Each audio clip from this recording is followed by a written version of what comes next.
உற்சாகத்தை அளித்துக் கொண்டிருக்கக்கூடிய பாரதிய ஜனதா கட்சியுடைய தேசிய செயலாளர் தமிழகத்தினுடைய பொறுப்பாளராக இருக்கக்கூடிய ஐயா அரவிந்த் அவர்களே, எங்களுடைய கொள்கை வீரனாக இருந்த கட்சிக்கு உற்சாகத்தையும் எழுச்சியும் அளித்துக் கொண்டிருக்கக்கூடிய முன்னாள் தேசிய செயலாளர் ஐயா ஹெச் ராஜா அவர்களே, மாநிலத்தினுடைய மூத்த தலைவர்கள், துணைத் தலைவர்கள், அண்ணன் சக்கரவர்த்தி அவர்களே, அண்ணன் கருநாகராஜன் அவர்களே, ஐயா வி பி துரைசாமி அவர்களே, எங்க இருக்கக்கூடிய எல்லா மூத்த தலைவர்கள், அண்ணன் கரத்திய தியாகராஜன் அவர்கள் உள்ளிட்ட எல்லா முக்கியமான தலைவர்களுக்கும் என்னுடைய காலை வணக்கத்தை தெரிவித்துக் கொண்டு, தலைமை சகோதரி புஷ்பு சுந்தர் அவர்கள் உள்ளிட்ட எல்லா நம்முடைய மூத்த தலைமைகளுக்கும் என்னுடைய வணக்கத்தை இந்த நேரத்தில் நான் உரித்தாக்கிக் கொள்கின்றேன்.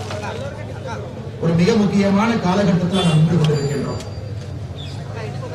ஒரு தேசத்திற்கு தன்னுடைய வாழ்நாளில் சில நொடிகள் மட்டும்தான் கிடைக்கும். அதனுடைய பாதையை மாற்றிக் கொள்வதற்காக நம்முடைய தேசத்திற்கு கடந்த 10 ஆண்டுகளாக அந்த மாற்று பாதை கிடைத்திருக்கிறது. ஒரு வளர்ந்த ஒரு பாரதத்தை நம்முடைய கண் முன்னால் உருவாக்கி காட்டுவதற்கு எப்படி 300 ஆண்டுகளுக்கு முன்பு உலகத்தினுடைய பொருளாதாரத்தில் கிட்டத்தட்ட 30% இந்தியாவுடைய கையில் இருந்தது.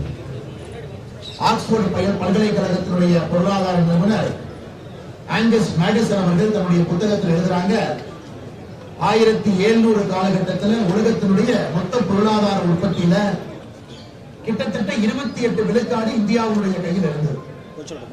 இன்னைக்கு உலகத்தினுடைய மொத்த பொருளாதார உற்பத்தியில இந்தியாவுடைய கையில 3.3. அன்று இருந்ததை விட கிட்டத்தட்ட 10 ஒரு பங்கு பொருளாதார உற்பத்தி தான் நம்முடைய கையில் இருக்கு. அதையெல்லாம் மாற்றுவதற்கான முயற்சி நம்முடைய பாரத பிரதமர் நரேந்திர மோடி அவர்கள் 2047 முடியும் பொழுது உலகத்தினுடைய தலை சிறந்த நாடாக, உலகத்தினுடைய ஒப்பற்ற நாடாக, கிட்டத்தட்ட $60 பில்லியன் பொருளாதாரத்திலே ஒரு பெரிய நாடாக நாம் மாறுவதற்கு ஒரு பாதையை நாம் கண்முன்னால் காட்டியிருக்கின்றார். அதை 10 ஆண்டு காலமாக நாட்டு மக்களுடைய உதவியோடு நம்முடைய பாரத பிரதமர் நரேந்திர மோடி ஐயா அவர்கள் நம்மை அந்த பாதையிலே அழைத்து சென்று கொண்டிருக்கிறார். இன்னைக்கு நம்முடைய பிரதமர் நரேந்திர மோடி அவர்கள் தன்னுடைய சுதந்திர தின உரையில செங்கோட்டையில பேசும் பொழுது பல முக்கியமான விஷயங்களை நாட்டு மக்கள் முன்னால் வைத்திருக்கின்றார். அதிலே முதல் முக்கியமான விஷயம், எப்படி 19ஆம் நூற்றாண்டுல 40 கோடி இந்தியர்கள் போராடி நமக்கென்று ஒரு நாட்டை பெற்றுக் கொடுத்தார்களோ, இந்த 21ஆம் நூற்றாண்டுல 140 கோடி இந்தியர்கள் போராடி நமக்கென்று ஒரு வளர்ந்த பாரதத்தை பெற்றுக் கொடுக்க வேண்டும் என்கின்ற ஒரு அறைகூவலை பாரத பிரதமர் நரேந்திர மோடி அவர்கள் நாட்டு மக்கள் முன்னாடி வைத்திருக்கிறார். அது மட்டும் இல்லை, ஒரு சுதந்திர தினம் என்றால் குறிப்பாக சுதந்திரத்திற்கு பாடுபட்டவர்களை உணர்ந்து அவர்களுடைய வாழ்க்கையை பற்றி பேசுவது ஒரு மரபு.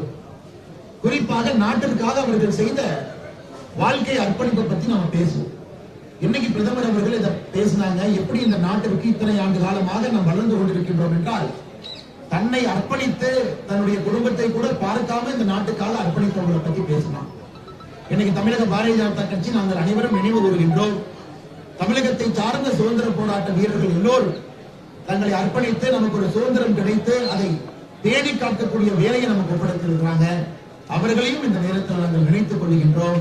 அவருடைய குடும்பங்கள், அவருடைய சொந்தங்கள் எல்லாம் நன்றாக இருக்க வேண்டும் என்று இறைவனை வேண்டிக் கொள்கின்றோம். மூன்றாவது, பிரதமர் அவர்கள் 2 முக்கியமான விஷயத்தை மக்கள் முன்னாடி வச்சிருக்கிறார். இந்த நாட்டுக்கு ஒரே நாடு ஒரே தேர்தல் வேண்டும் என்பதை மறுபடியும் வலியுறுத்தி இருக்கின்றார். இந்த நாட்டிற்கு எப்பொழுது ஒரே நாடு ஒரே தேர்தல் கிடைக்குமோ அப்பொழுது நாட்டினுடைய வளர்ச்சி இன்னும் வேகமாக இருக்கும் என்பதை மறுபடியும் பிரதமர் அவர்கள் வலியுறுத்தி இருக்கிறார். அது மட்டுமல்ல, பிரதமர் அவர்கள் எந்த மதம் சாராத சட்டங்கள் இருக்க வேண்டும், uniform civil code, secular civil code, எந்த மதத்தை சாராத அனைத்து மக்களையும் உள்ளடக்கிய சட்டங்கள் இருக்க வேண்டும், அதை நிறைவேற்றுவது நம்முடைய கடமை என்பதை இன்றைய சுதந்திர தின விழா உரையில மறுபடியும் பிரதமர் அவர்கள் வலியுறுத்தி இருக்கிறார். அது மட்டுமல்ல, பங்களாதேஷ்ல சமீபத்தில் ஏற்பட்ட ஆட்சி மாற்றத்திற்கு பிறகு அங்க இருக்கக்கூடிய இந்து சொந்தங்களுக்கு ஏற்படக்கூடிய அவல நிலைமையை பேசியிருக்கிறாங்க. நாட்டில் இருக்கக்கூடிய 140 கோடி இந்திய மக்களும் கூட அதை பார்த்துக் கொண்டிருக்கின்றோம் என்று சொல்லியிருக்கிறார். மொத்தமாக சொல்ல வேண்டும் என்றால் பிரதமர் அவர்கள் சொல்லியிருப்பது, நாம் எடுத்திருக்கக்கூடிய பாதையில தொடர்ந்து பயணிக்க வேண்டும். தேர்தல் வரலாம், தேர்தல் போலாம், தேர்தலுக்கு பிறகு மறுபடியும் நம்முடைய ஆட்சி வந்திருக்கு, அதை பத்திலாம் நீங்க கவலைப்படாதீங்க, இது 25 ஆண்டு கால இலக்கு, அதை நோக்கி நீங்க பயணம் செய்ய வேண்டும் என்று. கடைசியாக பிரதமர் பேசியிருப்பது முக்கியமான ஒரு பேச்சு. இளைஞர்கள் இன்று பெரிய மாற்றத்தை எதிர்பார்க்கின்றார்கள். இளைஞர்களுக்கு சிறிய மாற்றங்கள் தேவையில்லை. they don't want incremental growth. அவர்களுக்கு exponential growth, பெரிய மாற்றம் வேண்டும் என்று பிரதமர் அவர்கள் சொல்லியிருக்கிறார். தமிழக பாரதிய ஜனதா கட்சியினுடைய அன்பு சொந்தங்களுக்கு என்னுடைய அன்பான வேண்டுகோளும் கூட, தமிழகமும் மாற்றத்திற்காக காத்துக் கொண்டிருக்கிறது. ஒரு பெரிய மாற்றம் இந்த மண்ணிலே வர வேண்டும். தேசியம் இந்த மண்ணிலே எல்லா இடத்திலும் கூட படர வேண்டும்.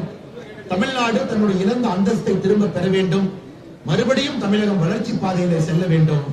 தமிழகத்தில் எல்லா மக்களுக்கும், எல்லா சாதி மதம் யாராக இருந்தாலும் கூட எல்லா தரப்பட்ட மக்களுக்கும் மரியாதை இருக்க வேண்டும் என்று தமிழக மக்கள் நினைத்துக் கொண்டிருக்கிறார். அதனால் இன்னும் கடுமையாக உழைப்போம். 2026 தமிழகத்துல நம்முடைய தேசிய ஜனநாயக கூட்டணி அரசு சார்பாக கொடியேற்றுவதற்கு மக்கள் நமக்கு வாய்ப்பளிப்பதற்கு தயாராக இருக்கிறார்கள். நாம் கடுமையாக பாரதிய ஜனதா கட்சி உழைக்க வேண்டும். வருகின்ற காலத்தில் நம்முடைய உழைப்பின் மூலமாக மக்களுடைய அங்கீகாரத்தை பெற்று தேசிய ஜனநாயக கூட்டணி பாரதிய ஜனதா கட்சி ஆட்சியில் 2026 நாம் அமர வைக்க வேண்டும். அதற்கு நாம் எல்லோரும் சேர்ந்து ஒரு பெரிய சங்கல்பத்தை இந்த நாள் எடுக்கணும். சிறு குழந்தைகளிலிருந்து பெரிய தலைவர் வரை எல்லோரும் வந்திருக்கிறார்கள். ஒரு சங்கல்பத்தை எடுப்போம். வளர்ந்த பாரதம் வர வேண்டும் என்றால் வளர்ந்த தமிழகம் வந்தால் மட்டும்தான் வளர்ந்த பாரதம் வரும். வளர்ந்த தமிழகம் வர வேண்டும் என்றால் திராவிட முன்னேற்ற கழகம் ஆட்சியில் இருக்கக்கூடாது. பாரதிய ஜனதா கட்சி தேசிய வளர்ந்த தமிழகம் வரும். அதற்காக நாம் எல்லாம் கடுமையாக உழைப்போம் என்று சொல்லி இந்த நிகழ்வுக்கு வந்திருக்கக்கூடிய எல்லா நம்முடைய பாரதிய ஜனதா கட்சியினுடைய தொண்டர்கள், தலைவர்கள் எல்லோருக்கும் இந்த நேரத்தில் மறுபடியும் எங்களுடைய இனிய சுதந்திர தின நல்வாழ்த்துக்களை உங்களுக்கு தெரிவித்துக் கொள்கின்றோம். அதே நேரத்தில் பெரிய அளவில் இளைஞர் படை நின்று கொண்டிருக்கிறார். இந்த நிகழ்வு முடிந்த பிறகு பைக் மூலமாக பேரணி போறாங்க. நம்முடைய தேசிய கொடி பேரணியாக தமிழகத்தில் 66 இடத்துல இன்று பாரதிய ஜனதா கட்சியினுடைய பேரணி நடந்து கொண்டிருக்கிறது. சென்னையில் நடக்கப் போகின்ற பேரணி இங்க நம்முடைய கமலாலயம் வாசல் இருந்து ஆரம்பிக்குது.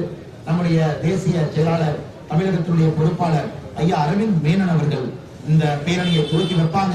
நம்முடைய இளைஞர் படையினுடைய பேரணி இருந்து கிளம்பும். அதே நேரத்தில் இன்னொருவரை கூட இந்த நேரத்தில் நான் குறிப்பிட்டு பேச வேண்டும். கடந்த 1.5 ஆண்டுகளாக ஒரு மத்திய அரசினுடைய பொறுப்புல தேசிய மகளிர் ஆணையத்தினுடைய உறுப்பினராக இருந்து அந்த பொறுப்பை துறந்துவிட்டு மறுபடியும் கட்சி பணிக்கு நான் வந்து மக்களுக்காக ஆக்கப்பூர்வமான அரசியல் வேலையை, பொது வேலையை செய்ய வேண்டும் என்கின்ற ஒரு எண்ணத்தோடு தன்னுடைய பதவியை மறுபடியும் விட்டுவிட்டு வேண்டாம் என்று சொல்லி இன்று மறுபடியும் கமலாலயத்துக்கு வந்திருக்கக்கூடிய அருமை சகோதரி குஷ்பு சுந்தரம் அவர்களையும் இந்த நேரத்தில் கட்சி சார்பாக வருக என்று வரவேற்று, எங்களுடைய மூத்த தலைவர்கள், நம்முடைய அன்பு தொண்டர்கள் எல்லோருக்கும் இந்த நேரத்தில் வருக என்கின்ற அன்பான என்னுடைய சுதந்திர தின நல்வாழ்த்துக்களையும் உங்களுக்கு நான் இந்த நேரத்தில் பதிவு செய்கின்றேன். வந்திருக்கக்கூடிய பத்திரிகை நண்பர்களுக்கும் எங்களுடைய இனிய சுதந்திர தின நல்வாழ்த்துக்கள் உங்களுக்கு. நன்றி, வணக்கம். பாரத் மாதா கி ஜெய்.